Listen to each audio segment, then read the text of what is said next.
വലതുകരം ഉയർത്തി hallelujah hallelujah hallelujah hallelujah hallelujah hallelujah. യേശുവേ നന്ദി, യേശുവേ സ്തുതി.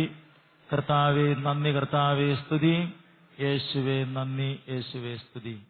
Price the Lord. ഹല്ലേലൂയ. യേശുവേ നന്ദി. ഹല്ലേലൂയ. വർഷങ്ങൾക്ക് മുമ്പ് ഒരു അമ്മ തന്റെ 2 പിള്ളേരെയും കൊണ്ട് എന്റെ അടുക്കൽ വരികയുണ്ടായി. മൂത്ത മകൾക്ക് 30 വയസ്സ് പ്രായം, ഇളയ മകൾക്ക് 18 വയസ്സ് പ്രായം. 9 മക്കളുണ്ട് ആ അമ്മച്ചിക്ക്. 6 പെൺപിള്ളേര്, 3 ആൺപിള്ളേര്. ഈ കുഞ്ഞുങ്ങളെയും കൊണ്ട് വന്നിരിക്കുന്നത് കല്യാണം നടക്കാൻ വേണ്ടിയിട്ടാണ്. അതിനുവേണ്ടി പ്രാർത്ഥിക്കണം. ഹിന്ദുക്കളാണ് അവര്. ഞാൻ പ്രാർത്ഥിക്കാം എന്ന് പറഞ്ഞു. എന്നാൽ പ്രിയപ്പെട്ടവരെ, നാളുകളേറെ കഴിഞ്ഞുപോയി. 6 വർഷമായിട്ടും കല്യാണം നടന്നില്ല. പക്ഷെ അവർ പ്രാർത്ഥനയ്ക്ക് വന്നുകൊണ്ടിരുന്നു. ആ കൂട്ടത്തിലെ ഒരു മൂത്ത സഹോദരി, ആ സഹോദരിയുടെ പേര് ഗീത എന്നാണ്. ഈ ഗീതയ്ക്ക് പരിശുദ്ധ അമ്മയോട് വലിയ ബന്ധമായി. എപ്പോഴും ജപമാല ചൊല്ലി പ്രാർത്ഥിക്കും. അങ്ങനെ ജപമാല ചൊല്ലി പ്രാർത്ഥിച്ച് കല്യാണം നടന്നില്ലെങ്കിലും കുഴപ്പമില്ല എന്നതുപോലെ ആയിത്തീർന്നു. അങ്ങനെ 6 വർഷമായി അയൽവക്കത്തൊരു വീട്ടിൽ ഇവരുടെ കിണറ്റിലെ വെള്ളം വറ്റിയപ്പോൾ വെള്ളം കോരാൻ വേണ്ടി പോയതാണ്. ആ വീട്ടിൽ വെള്ളം കോരാൻ ചെന്നപ്പോൾ ആ വീട്ടിലെ ചേടത്തി ഇങ്ങനെ പറഞ്ഞു, നിങ്ങള് ഈ പോട്ടയിലൊക്കെ പോയിട്ടും ഈശോയെ വിളിച്ചിട്ടും കല്യാണം ഒന്നും നടന്നില്ലല്ലോ എന്ന്. അപ്പോൾ ഒന്നും പറഞ്ഞില്ല, മറുപടി ഒന്നും പറഞ്ഞില്ല. ആ ഗീത വളരെ ദുഃഖത്തോടെയാണെങ്കിലും വീട്ടിലേക്ക് പോന്നു. പോരുന്ന വഴിക്ക് മാതാവിനോട് പറഞ്ഞു, അമ്മേ, എനിക്ക് നിന്റെ പുത്രനെ ഉപേക്ഷിക്കാൻ പറ്റിയില്ല. എന്റെ കല്യാണം നടന്നാലും നടന്നില്ലെങ്കിലും എനിക്ക് എന്റെ പുത്രൻ, എന്റെ ഈശോ നാണം കെടുന്നത് എനിക്ക് ബുദ്ധിമുട്ടാണ്. എന്റെ കിണറ്റിൽ വെള്ളം ഇല്ലാത്തത് കൊണ്ടല്ലേ ഞാൻ ആ വീട്ടിൽ വെള്ളം കോരാൻ പോകേണ്ടതായിട്ട് വന്നത്. അതുകൊണ്ട് എന്റെ കിണറ്റിൽ വെള്ളം തന്നുകൂടെ? അങ്ങനെ ജപമാലയെടുത്ത് അവരുടെ ഒരു മുറി മുഴുവനും സകല ദൈവങ്ങളുടെയും ഫോട്ടോ വെച്ചിരിക്കുന്നതാണ്. വേറൊരു മുറിയില് പരിശുദ്ധ അമ്മയുടെയും ഈശോയുടെയൊക്കെ ഫോട്ടോ വെച്ചിരിക്കുകയാണ്. അവിടെ മുട്ടുകുത്തി പ്രാർത്ഥിച്ചു. 3ാമത്തെ രഹസ്യം ചൊല്ലിക്കൊണ്ടിരിക്കുമ്പോൾ ഉള്ളിൽ ഒരു പ്രേരണ അവരുടെ കിണറ്റിൽ പോയി നോക്കാൻ. അങ്ങനെ കിണറ്റിൽ ചെന്ന് നോക്കിയപ്പോൾ കിണറിന്റെ സൈഡിൽ നിന്ന് ഉറവ് പൊട്ടി വെള്ളം താഴേക്ക് ഒഴുകുകയാണ്. പാലായില് ഓടിയാനിച്ചിറ എന്ന സ്ഥലത്ത് ഇന്നും അവരുടെ കിണറ്റിൽ വറ്റാത്ത വെള്ളമുണ്ട് പ്രിയരെ. ആ സഹോദരിയുടെ കല്യാണം എന്നിട്ടും നടന്നില്ല. 39 വയസ്സായി. 39 വയസ്സായി കഴിഞ്ഞപ്പോൾ അമ്മ പറഞ്ഞു, നീ ഈ കല്യാണത്തിനൊന്ന് സമ്മതിക്ക്. ആ സഹോദരിയാണെ നന്നായിട്ട് കറുത്തതാ, ബാക്കിയുള്ളവരെല്ലാം നന്നായിട്ട് വെളുത്തു വരുവാണ്. അപ്പൊ അതുകൊണ്ട് നിന്റെ കല്യാണം നടക്കാത്തത് കൊണ്ട് അനിയത്തിമാരുടെ കല്യാണം നടക്കുകയില്ല.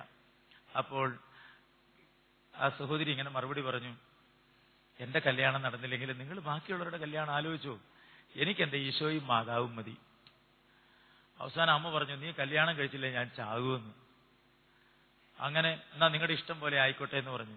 അപ്പൊ ഒരു ചെറുക്കനെ ഹൈറേഞ്ചിൽ നിന്ന് കാണാൻ വേണ്ടി വന്നു. ആ ചെറുക്കന്റെ അമ്മ പറഞ്ഞിരിക്കുകയാണ്, എടാ നീ ഇനിയെങ്കിലും കല്യാണത്തിന് സമ്മതിച്ചില്ലെങ്കിൽ ഞാൻ ചാകും. അതിന്റെ അമ്മയും അത് തന്നെ പറഞ്ഞിരിക്കുക. രണ്ടുപേരും അത് തന്നെ. അങ്ങനെ അമ്പലത്തിലൊന്നുമല്ല, വീട്ടിൽ വെച്ച് അങ്ങോട്ടും ഇങ്ങോട്ടും കൈ പിടിച്ചു കൊടുത്ത് കല്യാണം കഴിഞ്ഞു. പക്ഷെ ജപമാല ചെല്ലാതിരിക്കാൻ പറ്റത്തില്ലേ സഹോദരിക്ക്. ഭർത്താവ് കിടന്നുറങ്ങുമ്പോൾ രാത്രിയിൽ എഴുന്നേറ്റ്, അവരുടെ ഒരു വലിയ മുറിയാ, ആ മുറിയുടെ ഒരു വശത്ത് ഒരു സ്ക്രീൻ വെച്ച് തിരിച്ചിട്ടുണ്ട്, അവിടെ വാഷ് ബേസിനൊക്കെ ഉള്ളത്. അപ്പൊ അങ്ങേ സൈഡിലേക്ക് ഒരു ചാക്കൊക്കെ ഇട്ടിട്ട് അവിടെ മുട്ടുകുത്തി, ഹൈറേഞ്ചിലാണ്, മുട്ടുകുത്തി പ്രാർത്ഥിക്കുകയാണ്.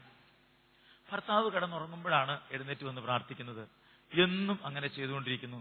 ഒരു ദിവസം ജപമാല ചൊല്ലി പ്രാർത്ഥിച്ചുകൊണ്ടിരിക്കുന്നത് ഭർത്താവ് കണ്ടു. ഭർത്താവ് എഴുന്നേറ്റ് വന്നു, നീ എന്താ ഈ ചെയ്തുകൊണ്ടിരിക്കുന്നത്?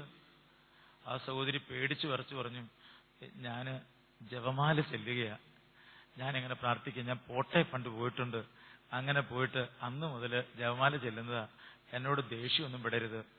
ആ മോഹനൻ എന്നു പേരായ ആ സഹോദരൻ ഭാര്യയെ കെട്ടിപ്പിടിച്ചുകൊണ്ട് പറയുകയാ, നീ കിടന്നുറങ്ങുമ്പോൾ ഞാനും ഇവിടെ വന്ന് ജപമാല ചെല്ലുന്നുണ്ടായിരുന്നു. പ്രിയപ്പെട്ട ദൈവമക്കളെ, ഇന്ന് അവർക്കൊരു കൊച്ചുണ്ട്. നല്ല വിശ്വാസികളെ, മാമോദീസ ഒന്നും സ്വീകരിച്ചിട്ടില്ല, പക്ഷേ പരിശുദ്ധ അമ്മയോട് അങ്ങേയറ്റം ബന്ധമുള്ള, സ്നേഹമുള്ള, ഇനി അവർക്ക് ജനിച്ച കുഞ്ഞോ ഈശോയോട് ഭയങ്കര ബന്ധം. അവരൊന്നും അമ്പലത്തിലൊന്നും പോകത്തില്ല. ഈശോയോട് ഭയങ്കര ബന്ധമുള്ള ഒരു കുഞ്ഞിനെയാണ് ദൈവം അവർക്ക് നൽകിയത്. കഴിഞ്ഞ SSLC പരീക്ഷയ്ക്ക് ഫുള്ള് A+ വാങ്ങിച്ച് ജയിക്കാൻ കർത്താവ് കൃപ നൽകി ആ കൊച്ചിന്. എന്നിട്ട് അവരിവിടെ വന്ന് നന്ദി പറയാനായിട്ട് ഇവിടെ വന്ന് വെക്കേഷന്റെ സമയത്ത് ഇവിടെ വന്ന് ധ്യാനം കൂടി പ്രിയരെ. അവരെല്ലാവരും ഒരിടയ്ക്കിടയ്ക്ക് ധ്യാനത്തിന് വരുന്നവരാണ്. പരിശുദ്ധ അമ്മയോട് പ്രാർത്ഥിക്കുമ്പോൾ അത്ഭുതം സംഭവിക്കുകയാണ്. കല്യാണം നടക്കുകയില്ല എന്ന് പറഞ്ഞ വ്യക്തിയുടെ കല്യാണം നടക്കുക, ദൈവം ഒരു അത്ഭുതം പ്രവർത്തിക്കുക, അമ്മയോടൊരു ബന്ധത്തിൽ വളരുക. Price the Lord. പിശാചിന്റെ തലയെ തകർക്കും എന്ന് പറയുമ്പോൾ മറ്റൊരു കാര്യം ഞാൻ ഓർക്കുകയാണ്. നിങ്ങൾ ആലപ്പുഴ ഒരു സ്ഥലത്ത് ധ്യാനിപ്പിക്കാനായിട്ട് പോയപ്പോൾ അവിടെ 8 നോയമ്പ്, സെപ്റ്റംബർ മാസത്തിലെ 8 നോയമ്പ് നടക്കുകയാണ്. ആ 8 നോയമ്പില് അവിടുത്തെ യുവാക്കന്മാർ ഒരു തീരുമാനമെടുത്തിരിക്കുന്നു. എന്താ എടുത്ത തീരുമാനം എന്നറിയാമോ? ആ ആലപ്പുഴ ആ സ്ഥലത്തിന്റെ പേര് ഞാൻ കൃത്യം അങ്ങോട്ട് വിട്ടുപോയി. അതിന് തൊട്ട് പിന്നിൽ ഇവരുടെ പള്ളിയുടെ തൊട്ട് മുമ്പിലായി ഒരു വലിയ ബിൽഡിങ്. ആ ബിൽഡിങ്ങിനുള്ളിലേക്ക് മിക്ക ദിവസങ്ങളിലും കറുത്ത നിറമുള്ള കാറ് മാത്രം അങ്ങോട്ട് വരും. എന്നിട്ട് അതിനകത്ത് ഇറങ്ങുന്നവരെല്ലാം കറുത്ത കളറുള്ള വേഷമാണ് ധരിച്ചിരിക്കുന്നത്. അതിനുള്ളിൽ ഈ യൂത്ത് പിള്ളേർ പോയി നോക്കിയപ്പോൾ ഗോഡ് എന്നെഴുതി തലകുത്തിയിട്ടിരിക്കുകയാണ്. ബൈബിള് ചവിട്ടിക്കേറി ഗോഡെന്ന് തലകുത്തിയിട്ട് അതിനകത്ത് സകല മ്ലേച്ഛതകൾ നടക്കുക. ചെകുത്താനെ ആരാധിക്കുന്ന ഒരു ഗ്രൂപ്പാണ്. ആ ഇടവകയിലുള്ള 1-2 പിള്ളേര് ആ കൂട്ടത്തിൽ പെട്ടു. അപ്പോൾ വികാരിച്ചൻ പറഞ്ഞു, നമുക്ക് ജപമാല ചൊല്ലി പ്രാർത്ഥിക്കാം, 8 നോയമ്പെടുത്ത് പ്രാർത്ഥിക്കാം. അങ്ങനെ നോയമ്പെടുത്ത് അങ്ങ് പ്രാർത്ഥിക്കാൻ തുടങ്ങി. ഇവര് ജപമാല ചൊല്ലിക്കൊണ്ട് ഈ കെട്ടിടത്തിന് ചുറ്റും അങ്ങ് നടന്നു 8 നോയമ്പ് എടുത്തിട്ട്. നിങ്ങൾക്കറിയാമോ, ഇതിനുള്ളിലേക്ക് കയറിയ ആളുകളെ പുറത്തേക്ക് ഈ യൂത്ത് വിടുകയില്ല. ഇവരിങ്ങനെ തടഞ്ഞു നിർത്തിയിരിക്കുകയാണ്. ഈ അകത്ത് നിന്നുകൊണ്ട് അവര് പോലീസിനെ വിളിച്ചു. പോലീസുകാർ വന്നു കഴിഞ്ഞപ്പോൾ ഈ യൂത്ത് പിള്ളേരെല്ലാം കൂടെ പറയുകയാണ്, ഞങ്ങളുടെ വിശ്വാസത്തിനെതിരായിട്ട് ഇവർ പ്രവർത്തിച്ചുകൊണ്ടിരിക്കുകയാണ്, ഒന്നെങ്കിൽ ഇവരിവിടുന്ന് വിട്ടുപോകണം, അല്ലെങ്കിൽ ഞങ്ങൾ അവരെ പുറത്തേക്ക് ഇറക്കുകയില്ല. ആ യൂത്ത് അത്രയും പറഞ്ഞു കഴിഞ്ഞപ്പോൾ ഇവർ വന്നിട്ട് പറയുകയാണ്, നിങ്ങൾ പ്രശ്നമൊന്നും ഉണ്ടാക്കേണ്ട, ഞങ്ങൾ ഇതിലേക്കൂടെ അങ്ങ് പൊക്കോട്ടെ എന്ന്. അവരെല്ലാം ഇറങ്ങിപ്പോയി. ഇന്നും ആ കെട്ടിടം അതുപോലെ കിടക്കുകയാ പ്രിയരെ. ജപമാല ചൊല്ലി ആ യൂത്ത് പ്രാർത്ഥിച്ചത് വഴി ചെകുത്താൻ വർഷിപ്പുകാര് വിട്ടുപോകാൻ ഇടയായി തീർന്നു. Price the Lord. ഹല്ലേലൂയ. യേശുവേ നന്ദി. എനിക്ക് ചില ശാരീരികമായ രോഗങ്ങളുണ്ടായി. 3-4 ഗുളികകൾ അടുത്ത കാലത്ത് ഞാൻ കഴിക്കുന്നുണ്ടായിരുന്നു, ഒരു 3 മാസം മുമ്പ് വരെയും. ഈ ഗുളികകളൊക്കെ കഴിച്ച് എന്റെ ശരീരത്തിന് വല്ലാത്ത ക്ഷീണം. ഇപ്പോഴും ചില ഗുളികളൊക്കെ ഞാൻ കഴിക്കുന്നുണ്ട്. ഈ ശാരീരികമായ ക്ഷീണം കാരണം എനിക്ക് രാത്രിയിൽ എഴുന്നേറ്റ് പ്രാർത്ഥിക്കാനായിട്ട് പറ്റുമായിരുന്നില്ല.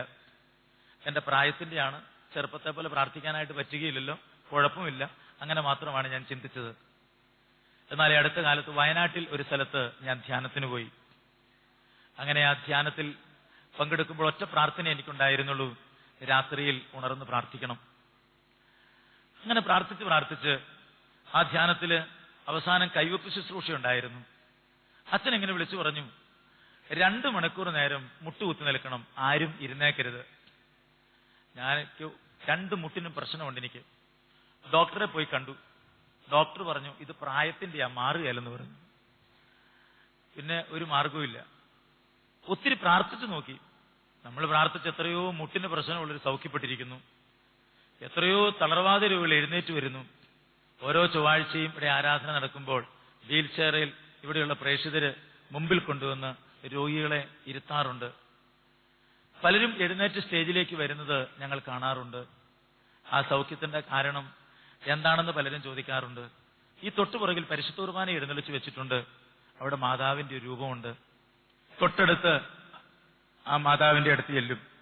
മാതാവിന്റെ കയ്യെ ഞാനൊന്ന് പിടിക്കും. മാതാവേ, നീ എന്റെ കൂടെ സ്റ്റേജിലേക്ക് വരണം, നീ അവിടെ വന്ന് നിൽക്കണം. ഞാൻ പലപ്പോഴും മാതാവ് ഈ സ്റ്റേജിൽ വന്ന് നിൽക്കുന്നത് കാണാറുണ്ട്. വാസ്തവത്തിൽ ഞാൻ രോഗശാന്തി ആരാധന നടത്തുമ്പോൾ രോഗികളെ സുഖപ്പെടുത്തുന്നത് പരിശുദ്ധ അമ്മയാണ്. പരിശുദ്ധ അമ്മ ഈശോയോട് പറഞ്ഞ് വലിയ അത്ഭുതങ്ങൾ പ്രവർത്തിക്കുന്നത് ഞാൻ കണ്ടിട്ടുണ്ട് എന്റെ കണ്ണുകൾ കൊണ്ട്. Price the Lord. ഹല്ലേലൂയ. കഴിഞ്ഞതിന്റെ മുമ്പിലത്തെ ആഴ്ച ഞാനിങ്ങനെ പറഞ്ഞു, അമ്മ ഒരു അത്ഭുതം പ്രവർത്തിക്കണം. 25 വർഷമായി കണ്ണിന് ജന്മനാ കാഴ്ചയില്ലാതിരുന്ന ഒരു സഹോദരൻ ആരാധനയുടെ അവസരത്തിൽ അവസാന മണിക്കൂറിൽ കണ്ണിന് മെച്ചപ്പെട്ട കാഴ്ച കിട്ടിയവർ സ്റ്റേജിലേക്ക് വരാനായിട്ട് ഞാൻ പറയുമ്പോൾ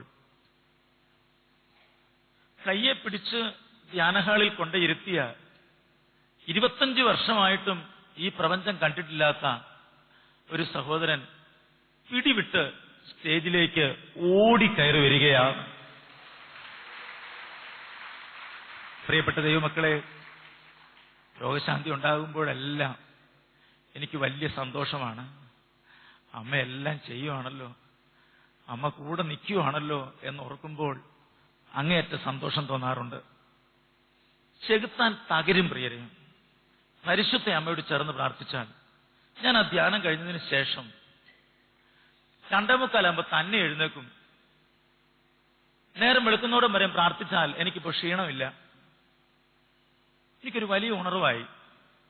ബഹുമാനപ്പെട്ട കൊച്ചുമാത്തച്ഛൻ എന്നോട് ചോദിച്ചു, ധ്യാനം കൂടിയിട്ട് എങ്ങനെയുണ്ട്? ഞാൻ പറഞ്ഞാ, ധ്യാനം നല്ലതായിരുന്നു. എനിക്ക് പുതിയ വചനങ്ങളൊന്നും കിട്ടിയില്ലെങ്കിലും എനിക്കൊരു അഭിഷേകം കിട്ടിയിട്ടുണ്ട്. എനിക്കിപ്പോൾ പ്രാർത്ഥിച്ചിരിക്കാനാണ് തോന്നുന്നത്. ഞാൻ ത്രൂഔട്ട് ഒരു ജപമാല കഴിയുമ്പം അടുത്ത ജപമാല ചെല്ലുക, അടുത്ത ജപമാല ചെല്ലുക. എപ്പോഴും ജപമാല ചെല്ലാനൊരു ദാഹം എനിക്കുണ്ടായിട്ടുണ്ട്. പിന്നെ അവരുടെ കയ്യൊപ്പ് ശുശ്രൂഷയൊക്കെ എനിക്ക് വളരെ ഇഷ്ടമായി. അപ്പൊ അച്ഛനോട് പറയുകയാണ്, കുറെ നാളുകളായി ഞാനിങ്ങനെ ആഗ്രഹിക്കുന്നു, ധ്യാനത്തിന്റെ സമാപനത്തിലൊരു കയ്യൊപ്പ് ശുശ്രൂഷ നടത്തണം. എന്തെങ്കിലുമൊക്കെ തടസ്സം ഉണ്ടായിക്കൊണ്ടിരിക്കുകയാണ്. നമുക്ക് ഇന്ന് തന്നെ അങ്ങ് തുടങ്ങിയേക്കാം. അങ്ങനെ പ്രിയപ്പെട്ടവരെ, അന്ന് 4 വൈദികരെ ചേർന്ന് നിന്ന കയ്യൊപ്പ് ശുശ്രൂഷ നടന്നു. രണ്ടാമത്തെ ധ്യാനമായപ്പോൾ 6 അച്ഛന്മാർ നിന്ന കയ്യൊപ്പ് ശുശ്രൂഷ നടന്നു. കുറെ ആളുകൾ വന്ന് വൈദികരുടെ കയ്യൊപ്പ് വഴി അനുഗ്രഹം കിട്ടിയതിന്റെ സാക്ഷ്യം പറഞ്ഞപ്പോൾ ഏറെ സന്തോഷമായി.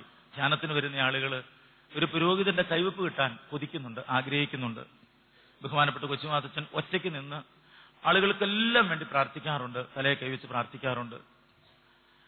എന്നാൽ ഇങ്ങനെ ഒരു ബന്ധന പ്രാർത്ഥന നടത്തിക്കൊണ്ട് ശുശ്രൂഷ നടത്താൻ ഒരു സന്ദേശം അച്ഛന് കിട്ടി. അച്ഛനോടൊരു കാര്യം പറഞ്ഞാൽ കർത്താവ് അച്ഛനോട് സംസാരിക്കുമ്പോഴാണ് അച്ഛനത് പ്രാവർത്തികമാക്കാറുള്ളത്. എന്തായാലും പ്രിയപ്പെട്ടവരെ, അടുത്ത ധ്യാനമായപ്പോഴേക്കും 9 അച്ഛന്മാര് സ്റ്റേജിൽ നിരന്ന് 10ാമത്തെ അച്ഛൻ സ്റ്റേജിൽ കൊച്ചുമാത്തച്ഛൻ നിന്ന് ശുശ്രൂഷ നടത്തിക്കഴിഞ്ഞ് ഇറങ്ങി വന്നപ്പോൾ ജനം മുഴുവനും പറയുകയാണ്, ഇതുപോലൊരു അഭിഷേകമുള്ള ധ്യാനത്തിൽ ഞങ്ങൾ പങ്കെടുത്തിട്ടില്ല എന്ന്. ഒരു വൈദികരെ ചേർത്ത് നിർത്തുക എന്നത് പരിശുദ്ധ അമ്മയുടെ പ്രത്യേകതയാണ്. വൈദികരെല്ലാവരും ചേർന്ന് നിൽക്കണം, ഒരു കൂട്ടായ്മയിൽ നിൽക്കണം. ദൈവ ശുശ്രൂഷകര് കൂട്ടായ്മയിൽ നിൽക്കണം. അതുകൊണ്ടാ പ്രിയരെ, നമ്മൾ ഈ ധ്യാനത്തിന്റെ അവസരത്തിൽ എല്ലാ ധ്യാനമന്ദിരങ്ങളിൽ നിന്നുള്ള എല്ലാ ധ്യാനമന്ദിരങ്ങളിലേക്കും ഞങ്ങൾ ഫോൺ വിളിച്ചു. എല്ലാ ധ്യാനമന്ദിരങ്ങളിലേക്കും വരാൻ പറ്റുന്ന ധ്യാനഗുരുക്കന്മാര്, ശുശ്രൂഷകര് ഒക്കെ വരണം എന്ന് ഞങ്ങൾ പറഞ്ഞ് ക്ഷണിച്ചു. അതുകൊണ്ടാ ഈ സ്റ്റേജില് അനേകം ധ്യാനമന്ദിരങ്ങളിലെ ശുശ്രൂഷകര് വന്ന് ഇവിടെ വന്ന് ഒരുമിച്ച് ഒരു കൂട്ടായ്മയിൽ ശുശ്രൂഷ ചെയ്യാൻ കർത്താവ് ഇടയാക്കിയത്. പ്രിയരെ, നമ്മൾ ആരും ഒറ്റയ്ക്ക് പോണമെന്നല്ല ദൈവം ആഗ്രഹിക്കുന്നത്. ഒരു കൂട്ടായ്മയിൽ അഭിഷേകത്തിൽ നിലനിൽക്കണമെന്ന് ദൈവം ആഗ്രഹിക്കുന്നുണ്ട്.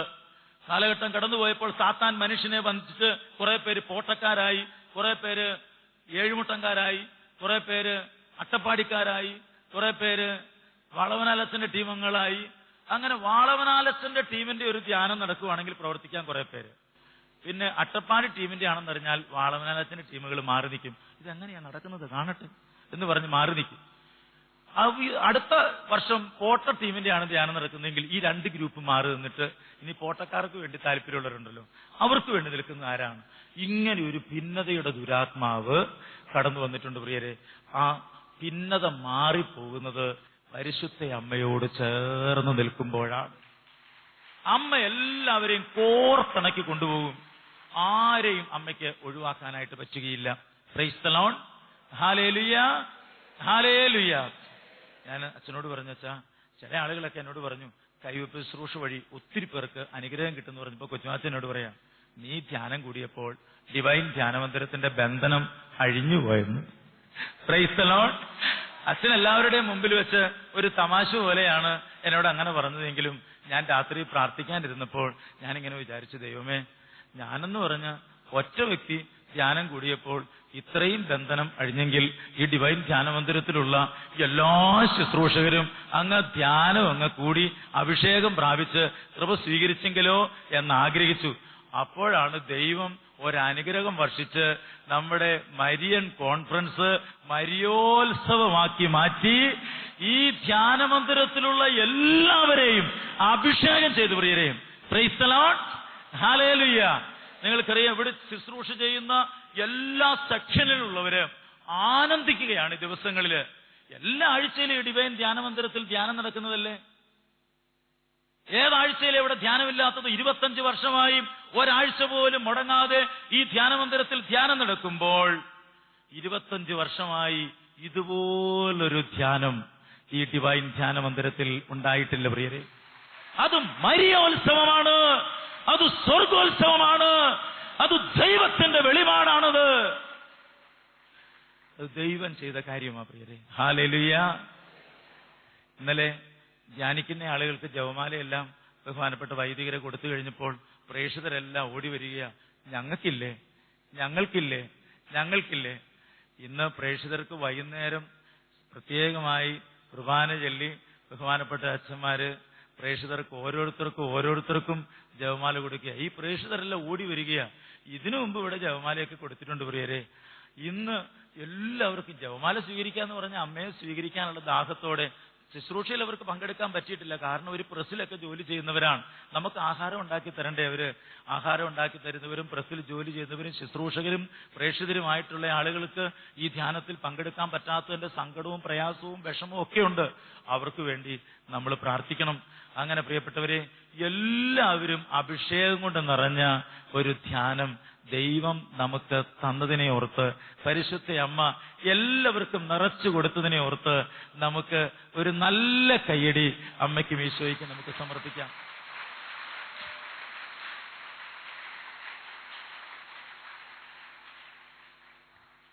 Price the Lord, hallelujah. കൊച്ചുമാത്തിന് ഇടയ്ക്കിടയ്ക്ക് എന്നോട് ഇങ്ങനെ പറയുമായിരുന്നു, ഞാൻ ശുശ്രൂഷകളെല്ലാം എല്ലാവർക്കും വീതിച്ചു കൊടുത്തിരിക്കുകയാണ്. ഞാൻ എല്ലാവർക്കും വിളമ്പിക്കൊടുത്ത് എനിക്ക് ഇത്തിരി കഞ്ഞിയും പറ്റും മാത്രം മതിയെന്ന്. ഞാൻ എന്നാലും ഇങ്ങനെ ഓർത്തു, ദൈവമേ, ഇതൊരമ്മയുടെ വാക്കാണല്ലോ ഇത്. അതൊരമ്മയുടെ വാക്കാത്. വിളമ്പിക്കൊടുത്ത് എനിക്ക് അവസാനം ആ കഞ്ഞി മതി, എനിക്ക് ആ വറ്റ് മതി എന്ന് പറയണമെങ്കിൽ പ്രിയപ്പെട്ടവരെ, പരിശുദ്ധ അമ്മ അച്ഛന്റെ ഉള്ളിൽ നിറഞ്ഞു നിൽക്കുന്നത് കൊണ്ടാണ്. ഞാൻ കണ്ടിട്ടുണ്ട് വർഷങ്ങളായി, എനിക്ക് 26 വർഷമായി ബഹുമാനപ്പെട്ട കൊച്ചുമാത്തച്ഛനെ വ്യക്തിപരമായി പരിചയമുണ്ട്. വ്യക്തിപരമായി അച്ഛൻ എന്നെയും നന്നായിട്ടറിയാം. ലക്ഷക്കണക്കിന് ആളുകളുടെ മുമ്പിലേക്ക് ധൈര്യത്തോടെ പറഞ്ഞു വിട്ടിട്ടുള്ളത് എന്റെ അച്ഛനാണ്, കൊച്ചുമാത്തച്ഛനാണ്. പ്രസംഗിക്കാനായിട്ട് ധൈര്യപൂർവ്വം പ്രസംഗിക്കാൻ കയറ്റിവിട്ടിട്ടുള്ളത്. മാത്രമല്ല, കണ്ണടച്ച് ജപമാല ചെല്ലാൻ എന്നെ പഠിപ്പിച്ചത് കൊച്ചുമാത്തച്ഛനാണ്. അച്ഛന്റെ ജപമാല പ്രാർത്ഥന എന്ന് പറഞ്ഞു കഴിഞ്ഞാൽ വണ്ടിയെ കയറിയാൽ മുഴുവൻ സമയവും ജപമാല. അച്ഛന്റെ കൂടെ യാത്ര ചെയ്യുന്നവർക്കൊക്കെ അറിയാം. കോട്ടയാശ്രമത്തിൽ നിന്നൊരിക്കൽ 2 വണ്ടിക്ക് വേളാങ്കണ്ണിക്ക് പോവുകയാണ്. കൊച്ചുമാച്ചന്റെ കൂടത്തിൽ പോരാൻ താല്പര്യമുള്ളവര് ഈ സൈഡിലേക്ക് നിൽക്കുക, വേറൊരു അച്ഛനെ മാറ്റി നിർത്തുക. ഈ അച്ഛന്റെ കൂടത്തിൽ പോകാൻ താല്പര്യമുള്ളവര് ആ സൈഡിലേക്ക് നിൽക്കുക. കൊന്തയെല്ലാം താല്പര്യം ഉണ്ടായിരുന്നവര് മാത്രം കൊച്ചുമാത്തച്ഛന്റെ കൂടത്തിൽ കൂടി. സിനിമയൊക്കെ കണ്ട് അടിച്ചു പൊളിച്ചു പോകാൻ പറ്റുന്നവര് ആ കൂട്ടത്തിൽ കൂടി. പ്രിയപ്പെട്ട ദൈവമക്കളെ, കാരണം അച്ഛന്റെ കൂട്ടത്തിൽ പോയാൽ അച്ഛൻ കൊന്ത ചൊല്ലിക്കൊണ്ടേയിരിക്കും, എപ്പോഴും കൊന്ത ചൊല്ലിക്കൊണ്ടിരിക്കും. അച്ഛൻ എത്രമാത്രം അറിവുണ്ട്. ഞാൻ അച്ഛനെ കൊണ്ട് പ്രസംഗിക്കാൻ വേണ്ടി ഇവിടെ നിൽക്കുന്നതല്ല കേട്ടോ. എനിക്ക് അച്ഛൻ പ്രത്യേകിച്ച് ഒന്നും തരുന്നുമില്ല. അതിനുവേണ്ടി ഞാനൊരു സാക്ഷ്യം പറയുന്നതാ. അച്ഛൻ എന്തോരം അറിവുണ്ട്, ജ്ഞാനമുണ്ട്, കഴിവുണ്ട്.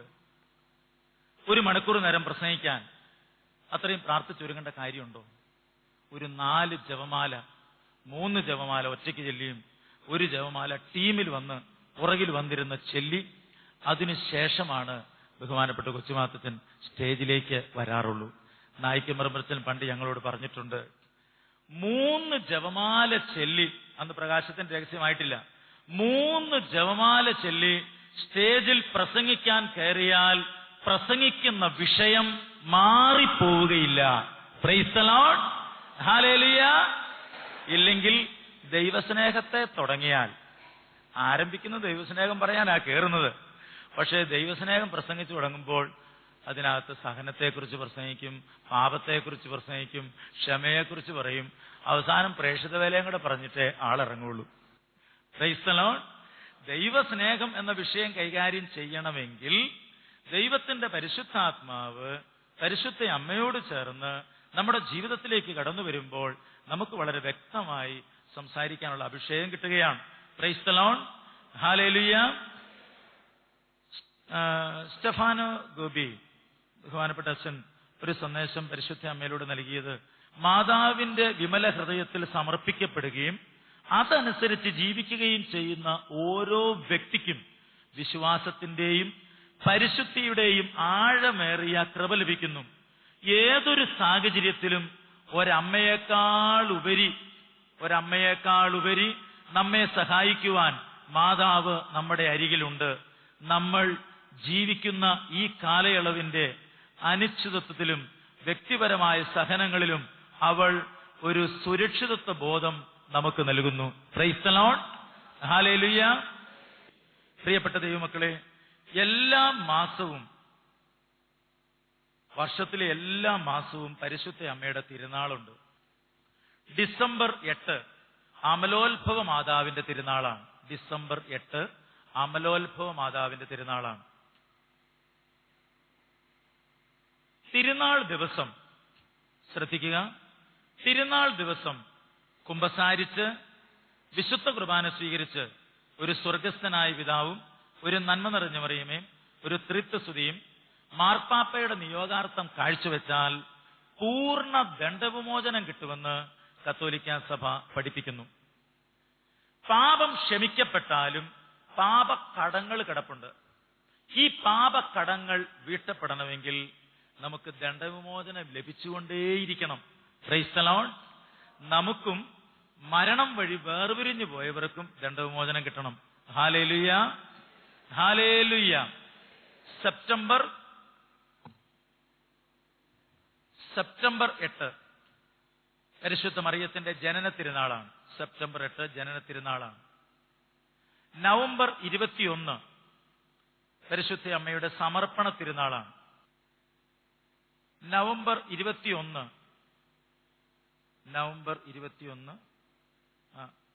മാർച്ച് 25 മംഗളവാർത്തയുടെ തിരുനാളാണ്. മെയ് 31 സന്ദർശന തിരുനാളാണ്. മെയ് 31. ജനുവരി 1 മാതൃത്വ തിരുനാളാണ്. ജനുവരി 1 മാതൃത്വ തിരുനാളാണ്. സെപ്റ്റംബർ 15 വ്യാകുല മാതാവിന്റെ തിരുനാളാണ്. ഓഗസ്റ്റ് 15 സ്വർഗാരോപണ തിരുനാളാണ്. സ്വർഗാരോപണ തിരുനാളാണ് ഓഗസ്റ്റ് 15. ഓഗസ്റ്റ് 22 രാജ്ഞിത്വ തിരുനാളാണ്. രാജ്ഞിയായി മുടിധരിപ്പിക്കപ്പെടുന്നതിന്റെ തിരുനാളാണ്. രാജ്ഞിത്വ തിരുനാളാണ്. ഫെബ്രുവരി 2 ശുദ്ധീകരണ തിരുനാളാണ്. ശുദ്ധീകരണ തിരുനാളാണ്. ജൂലൈ 16 കർമ്മല മാതാവിന്റെ തിരുനാളാണ്. ഒക്ടോബർ 7 ജപമാല രാജ്ഞിയുടെ തിരുനാളാണ്. ജൂൺ 27 നിത്യസഹായ മാതാവിന്റെ തിരുനാളാണ്. ജോൺ പോൾ രണ്ടാമൻ മാർപ്പാപ്പയാണ് ജപമാല വർഷം 2002 ജപമാല വർഷമായിട്ട് പ്രഖ്യാപിച്ചത്. 2002 ഒക്ടോബർ 16 മുതൽ 2003 ഒക്ടോബർ 15 വരെയും ജപമാല വർഷമായിട്ട് തന്നെ പ്രഖ്യാപിച്ചു. ജപമാല രഹസ്യങ്ങളെ ഔദ്യോഗികമായി അംഗീകരിച്ച മാർപ്പാപ്പ 1569 പയസ് 5 മാർപ്പാപ്പയാണ്. മാതാവിന്റെ ലുത്തീന രചിച്ച വിശുദ്ധന്റെ പേര് വിശുദ്ധ ലോറൻസ് ബ്രാൻസിസി. വിശുദ്ധ ലോറൻസ് ബ്രാൻസിസി 16-ാം നൂറ്റാണ്ടിലാണ് അത് രചിച്ചത്. ഈ ഒക്ടോബർ മാസം ജപമാല മാസമായി പ്രഖ്യാപിച്ച മാർപ്പാപ്പയുടെ പേര്, ഒക്ടോബർ മാസം ജപമാല മാസമായി പ്രഖ്യാപിച്ച മാർപ്പാപ്പയുടെ പേര് ലയോ 13 മാർപ്പാപ്പയാണ്. ലയോ 13 മാർപ്പാപ്പ. ജപമാലയെക്കുറിച്ച് ജോൺ പോൾ 2 മാർപ്പാപ്പ പുറപ്പെടുവിച്ച അപ്പസ്തോലിക ലേഖനത്തിന്റെ പേര് കന്യാമറിയത്തിന്റെ ജപമാല. സ്റ്റെഫാനോ ഗ്രൂപ്പിക്ക് നൽകിയ സന്ദേശമനുസരിച്ച് നോഹയുടെ കാലം പോലെയായിരിക്കും മനുഷ്യപുത്രന്റെ ആഗമനം. ക്രിസ്തുവിന്റെ 2ാം വരവ് നോഹയുടെ കാലം പോലെയായിരിക്കും മനുഷ്യപുത്രന്റെ ആഗമനം. നോഹയുടെ കാലത്ത് എന്താണ് സംഭവിച്ചത്? ജലപ്രളയം ഉണ്ടായി. പെട്ടകത്തിനുള്ളിൽ പ്രവേശിച്ചവർ മാത്രം രക്ഷപ്പെട്ടു. പരിശുദ്ധ അമ്മയെ വിശേഷിപ്പിക്കുന്ന ഒരു പേരാണ് വാഗ്ദാനത്തിന്റെ പേടകമേ. ഇന്നലെ അഭിവന്യ പിതാവ് പറഞ്ഞു, പണ്ട് എന്നതിനേക്കാൾ കൂടുതൽ തിന്മ പെരുകിയിരിക്കുന്നതിനാൽ ഈ കാലഘട്ടത്തിൽ പരിശുദ്ധ അമ്മയോടാണ് നാം ഏറെ പ്രാർത്ഥിക്കേണ്ടത്. അപ്പോൾ പ്രിയപ്പെട്ട ദൈവമക്കളെ, വാഗ്ദാനത്തിന്റെ പെട്ടകമാണ് പരിശുദ്ധയമ്മ. ഈ വാഗ്ദാനത്തിന്റെ പേടകം നമ്മുടെ ഭവനത്തിലുണ്ടെങ്കിൽ അനുഗ്രഹിക്കപ്പെടുകയാണ്. പഴയ നിയമത്തിൽ നമ്മൾ കാണുന്നുണ്ടല്ലോ, ദാവീദ് വാഗ്ദാന പേടകം കൊണ്ടുപോയിട്ട് ഒബാദ് ഏദോമിന്റെ വയലിൽ കൊണ്ടുപോയി വെച്ചു. 1 ദിനവൃത്താന്തം 13 അധ്യായം 1 ദിനവൃത്താന്തം 13 അധ്യായം 9 മുതൽ 14 വരെയുള്ള വാക്യങ്ങൾ. അവർ കീദോൺ കളത്തിലെത്തിയപ്പോൾ കാളയുടെ കാലിടറി പേടകം താങ്ങാൻ ഉസ കൈനീട്ടി. കർത്താവിന്റെ കോപം അവനെതിരെ ജ്വലിച്ചു. പേടകത്തെ സ്പർശിച്ചതിനാൽ അവിടുന്ന് അവനെ വധിച്ചു. അവിടെ ദൈവത്തിന്റെ മുമ്പിൽ അവൻ മരിച്ചു വീണു. ഊസായെ കർത്താവ് ശിക്ഷിച്ചതിനാൽ ദാവീദ് കുപിതനായി. ആ സ്ഥലം പേരേസ് ഊസ എന്നറിയപ്പെടുന്നു. അന്ന് ദാവീദിന് ദൈവത്തോട് ഭയം തോന്നി. അവൻ പറഞ്ഞു, ദൈവത്തിന്റെ പേടകം എന്റെ അടുക്കൽ കൊണ്ടുവരാൻ എനിക്ക് എങ്ങനെ കഴിയും? അതുകൊണ്ട് പേടകം ദാവീദിന്റെ നഗരത്തിലേക്ക് കൊണ്ടുവന്നില്ല. അത് ഹിത്യനായ ഓബാദ് ഏദോമിന്റെ ഭവനത്തിലേക്ക് കൊണ്ടുപോയി. ദൈവത്തിന്റെ പേടകം 3 മാസം അവിടെയായിരുന്നു. ദൈവത്തിന്റെ പേടകം 3 മാസം അവിടെയായിരുന്നു. പരിശുദ്ധ അമ്മ എലിസബത്തിന്റെ ഭവനത്തിലേക്ക് പോയി. എത്ര മാസം അവിടെ താമസിച്ചു? 3 മാസം അവിടെ താമസിച്ചു. ഈ പേടകം ഒബാദ് ഏദോമിന്റെ വയലിൽ ഇരുന്ന സമയമെല്ലാം ആ വിജാതിയനെ ദൈവം അനുഗ്രഹിച്ചുകൊണ്ടേയിരുന്നു. Praise the Lord, hallelujah.